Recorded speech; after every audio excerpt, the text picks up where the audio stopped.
Hi மக்களே, எல்லோரும் எப்படி இருக்கீங்க? நல்லா இருக்கீங்களா? என்னடா ஃபஸ்ட் எடுத்தோடனே மல்லிகைப்பூ காமிக்கிறாள் பார்த்தீங்களா? மல்லிகைப்பூ காமிச்சு மங்களகரமாக ஆரம்பிக்கிறதுக்காக தான் மல்லிகைப்பூ காமிக்கேன்.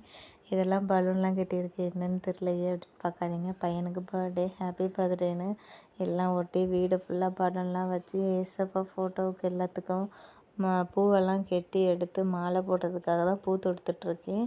இந்த பூ வந்து ஃபுல்லாகவே 100 பூ வாங்கினேன். 100 பூவுமே தொடுத்து நான் ஃபோட்டோவுக்கு போடுறதுக்கு தான் மெயினாக வாங்கினது. அதுக்கப்புறமா நான் அடுத்த நாளுக்கு நம்ம வந்து பிரியாணி தான் செய்ய போகிறோம், சாப்பாடு. இது 12 மணி ஆச்சு நைட்டு நேரத்தில் நான் எல்லாமே பண்ணிகிட்ருக்கேன். இதெல்லாம் எடுத்து வைக்கணும். இது வந்து பாஸ்மதி அரிசி, மற்ற ஜாமான் பாயாசத்துக்கு, அப்புறம் தேவையான வீட்டுக்கு தேவையான பொருட்கள்லாம் கொஞ்சம் எழுதுனேன். சரி, ஜாமான் வாங்க போகிறாங்கல்ல, அதனால் இது வாங்கிட்டு வரட்டுன்னு எழுதியிருக்கேன். அதில் மேகி பாக்கெட்டு, பிஸ்கட் பாக்கெட்லாம் அவங்களே இது பண்ணியிருக்காங்க. நேம்லாம் அதில் இருந்துச்சு மக்களே. சரி, நேமெல்லாம் ஒட்டிடலாம் அப்படின்னு சொல்லி ஒட்டிகிட்ருக்காங்க.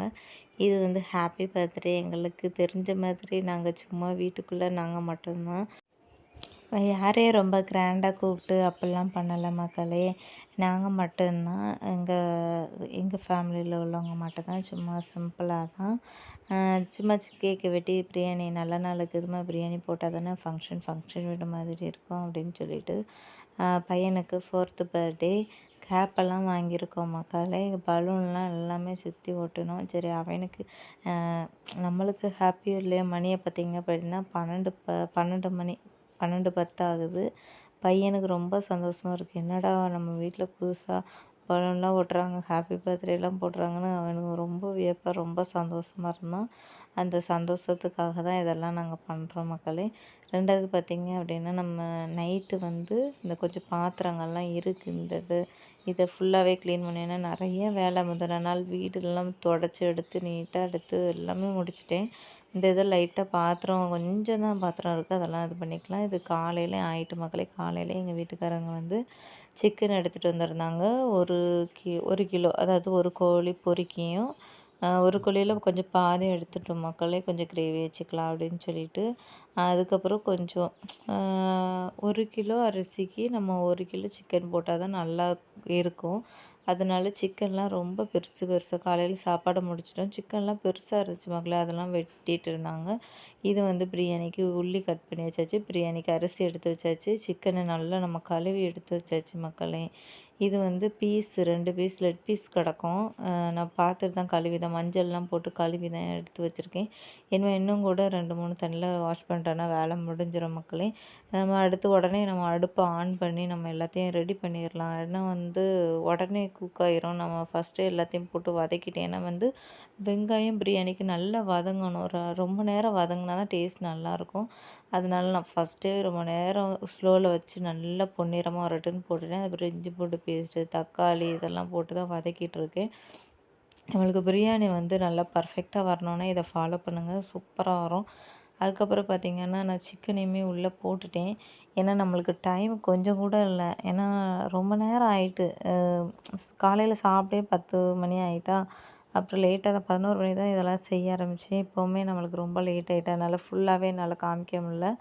இது வந்து அடுத்து நம்ம இப்போ மசாலா போட போகிறோம். இது வந்து மசாலாலாம் போட்டு எடுத்து காமிக்கிறேன். அதுக்கு பக்கத்தில் வந்து நம்ம வந்து சிக்கன் பொரிச்சிட்ருக்கோம் மக்களே. சிக்கனெல்லாம் பொரிச்சிருக்கோம். பாயாசத்துக்கு நான் வந்து எல்லாத்தையும் ரெடி பண்ணி வச்சுருக்கேன். நட்ஸு பாயாசம்லாம் ஒரு பக்கம் வச்சு முடிச்சிட்டேன்.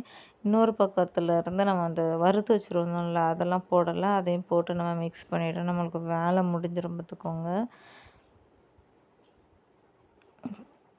அதுக்கப்புறம் மல்லித்தழை, புதினாத்தழை எல்லாத்தையும் கட் பண்ணி எடுத்து வச்சுருக்கேன். இது வந்து நம்ம பிரியாணிக்கு வந்து தம்மு போடுறதுக்காக ஒரு பக்கம் முட்டை அவிச்சு வச்சுருந்தோம் இல்லையா, அதை வந்து நல்லா பிரியாணிக்கு தம்மு போடுறதுக்காக நம்ம முட்டையை வந்து இது பண்ணி தம்மு போட்டு எடுத்து வச்சாச்சு மக்களே. பிரியாணி எப்படி இருக்குன்னு நம்ம இப்போ ஒரு ரவுண்டு போய் பார்த்துடலாம். இது நம்மளுக்கு பிரியாணி ரெடி ஆகிட்டு, இப்போ பார்த்தீங்க அப்படின்னா நான் நினச்சத விட ரொம்ப சூப்பராகவே பிரியாணி ரெடி ஆகிருக்கு. ரொம்ப டேஸ்ட்டாகவும் இருக்குது, எனக்கு ரொம்ப பிடிச்சிருந்துச்சு. அதுக்கப்புறம் பார்த்தீங்க அப்படின்னா, நம்மளுக்கு வந்து அந்த உதிரியாக கிடைக்கணும் அப்படின்னு நினச்சி நான் செஞ்சேன். எனக்கு உதிரியாகவும் கிடச்சிச்சு. கீழே ஃபுல்லாகவே கிளறிட்டுருங்க. நான் 1 டம்ளர் அரிசிக்கு 2 டம்ளர் தண்ணி ஊற்றினேன். எனக்கு வந்து 1 கிலோ அரிசிக்கு பெரிய டம்ளரில் 3½ டம்ளர் வந்துச்சு. அந்த 3½ டம்ளரில் நான் வந்து மொத்தம் 7 டம்ளர் தண்ணி சேர்த்துருந்தேன். எனக்கு வந்து அந்த முட்டை வச்ச தண்ணியை மேலே வச்சு சாதா ரைஸ் செஞ்சிருந்தேன். அதுக்கு மேலே வச்சு தம்மு கட்டிட்டேன் மக்களே. இது வந்து பார்த்திங்கன்னா எல்லோரும் சாப்பிட்றதுக்கு சர்வ் பண்ணிட்டேன். எல்லோரும் சாப்பிட்டுட்ருக்காங்க. பச்சடியுமே காலி ஆகிட்டு. பக்கத்தில் ஒருத்தவங்கள கூப்பிட்ருந்தோம். அவங்க வந்து சாப்பிட்டுட்டு போயிட்டாங்க. அவங்களுக்குலாம் கொடுத்ததுக்கப்புறம் தான் நாங்கள் எல்லாருமே சாப்பிட ஆரம்பித்தோம். இதை வந்து நம்ம வாழை இலை ஆல்ரெடி வாங்கிட்டு வந்திருந்தோம். அதில் வச்சு நம்ம வெட்டியாச்சு. இப்போ கேக்கு வெட்ட போகிறோம் மக்களே. மத்தியானம் சாப்பாடு முடிஞ்சு இப்போ டைம் பார்த்திங்க அப்படின்னா ஈவினிங் 6:00 ஆயாச்சு. இப்போ கேக்கு வெட்டலாம். இது வந்து இந்த கேக்கோட நேம் வந்து ப்ளூபெர்ரி சீஸ் கேக். இது வந்து இந்த கேக் வேர்ல்டில் தான் ஆர்டர் பண்ணியிருந்தோம். நாங்கள் போத்தீஸ் கீழே ஒரு ஷாப்பில் வந்து இந்த கேக் சாப்பிட்டோம். ரொம்ப டேஸ்ட்டாக இருந்துச்சு. அதனால் இந்த கேக்கை நம்ம பண்ணலாம் அப்படின்னு சொல்லிட்டு யோசிச்சு இந்த வருஷம் பண்ணணும். பட் அந்த அளவுக்கு இந்த டேஸ்ட் எங்களுக்கு ஒத்து வரல. அதுக்கு ஒயிட் ஃபாரஸ்ட்டே பண்ணியிருக்கலான்னு தோணுச்சு. அப்புறம் நைட் ஆகிட்டு மக்களே. நைட் ஆகிட்டு நம்ம எல்லாத்தையுமே நான் ஓரளவுக்கு இங்கே பார்த்தீங்கன்னாலே உங்களுக்கு தெரியும் எப்படி கிடந்த இடம். ரொம்பவே ஒரு ஃபங்க்ஷன்னாலே வீடு எப்படி கிடக்குன்னு உங்களுக்கு தெரியும்.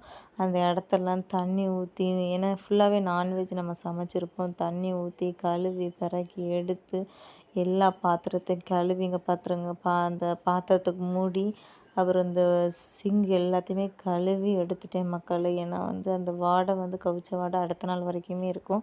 அதனால் எல்லாத்தையுமே நீட்டாக கவுத்திட்டேன். நான் நைட்டுக்கு இது பண்ணிட்டேன்னா காஞ்சிட்டுனா மேலே பேக் பண்ணி நான் அந்த பெரிய பாத்திரத்தில் மேலே தூக்கிடுவேன் மக்களே. வீடு ஃபுல்லாக பாருங்கள்.